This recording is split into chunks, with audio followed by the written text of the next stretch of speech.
Los temores existen, siempre. Y cómo no, cuando se tiene al frente, en el banquillo de los acusados, a los más sanguinarios miembros de Sendero Luminoso, esos que bajo el liderazgo de Abimael Guzmán asesinaron a más de 30.000 peruanos en la década de los 80 y principios de los 90.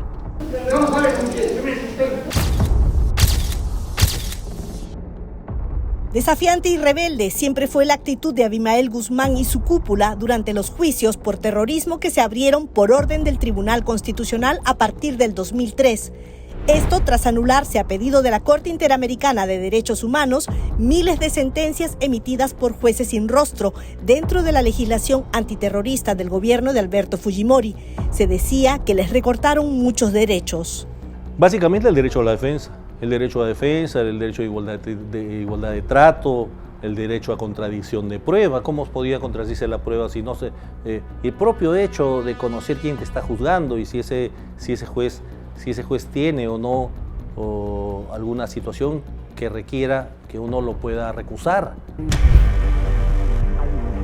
El juez Ricardo Bruset recuerda la estrategia aplicada en los nuevos procesos por terrorismo. En todos los casos, o en la mayoría de casos, donde por ejemplo encontraban a un grupo de militantes de alguna de las organizaciones haciendo pintas, los comprendían, pero comprendían a la cúpula. O comprendían a Abimael Guzmán Reynoso y tal, a los dirigentes de la cúpula.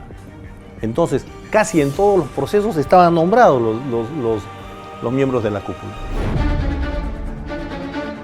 Ricardo Bruset, Pablo Talavera, Inés Villabonilla, Marcos Ibaceta y otros jueces de la Sala Antiterrorista, hoy Corte Superior Nacional de Justicia, tuvieron el encargo de asumir más de 2.000 nuevos expedientes por terrorismo. El doctor Pablo Talavera recuerda cuál era el plan de Sendero Luminoso en el juicio. La estrategia era mantenerse ellos como un puño, no hablar y hacer una defensa política. No, es que no se le ha dado el uso de la palabra, no puede hablar como usted quiere. A ver, acusado, no se le ha dado el uso de la palabra. Porque no le da, pero que es escuchar. Sáqueme. A ver, guarde silencio, por favor. El tribunal, en virtud de que el acusado no guarda la compostura del caso, procede a expulsarlo.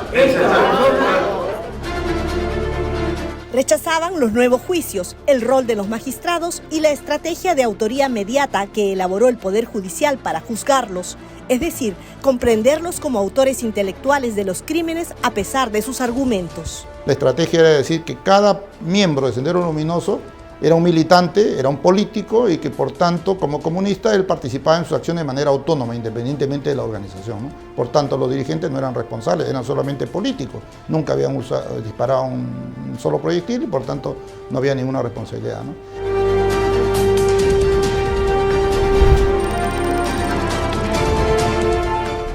El que está en el escritorio nunca alza un arma. Diseña la forma cómo se va a accionar y cómo se va a aniquilar. Por eso en el Museo de la DIRCOTE, donde están los objetos incautados a la cúpula, Guzmán aparece en lienzos y retratos siempre con un libro en la mano, nunca con un arma, porque para eso tenía a sus militantes, a los que premiaba con esta suerte de medallas grabadas con su rostro por cada atentado que cometían. Estos pines se habían dado a quienes participaron de este atentado del 17 de mayo de 1980. No tengo nada que ver con Tarata. ¿Cuándo van a entender? Esa es una farsa completa.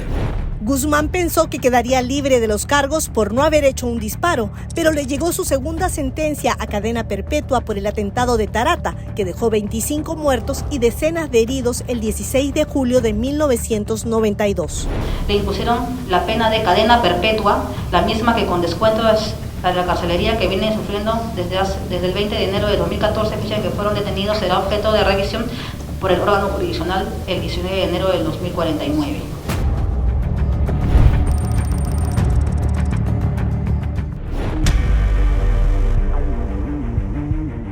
Y mientras a Guzmán, Elena Iparraguirre y la cúpula terrorista eran juzgados en la base naval del Callao, Marcos Ibaceta, otro de los jueces antiterroristas, nos cuenta que también tuvieron que viajar a lugares muy alejados del país para volver a juzgar a muchos que habían resultado inocentes.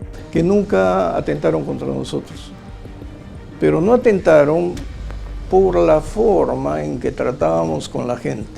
¿Y qué forma era esa? Muy cordial, nos reuníamos con toda clase de personas, no alardeábamos de autoridad ni de poder, simplemente éramos servidores públicos.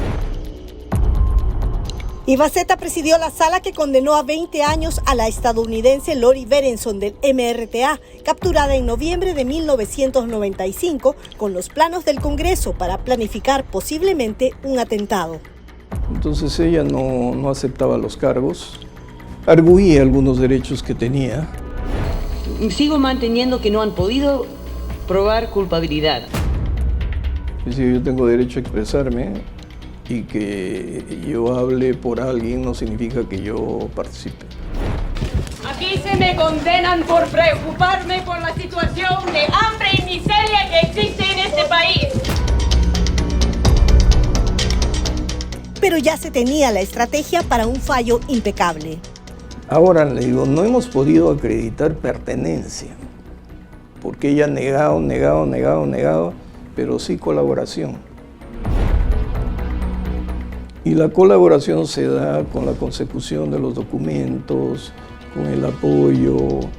Le digo, con la colaboración es un tipo penal indestructible, pero con pertenencia nos pueden quebrar.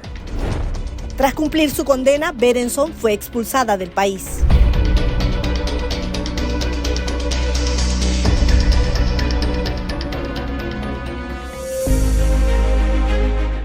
En la segunda parte de nuestro informe especial, una jueza con temple de acero se enfrenta al terror con la ley en la mano.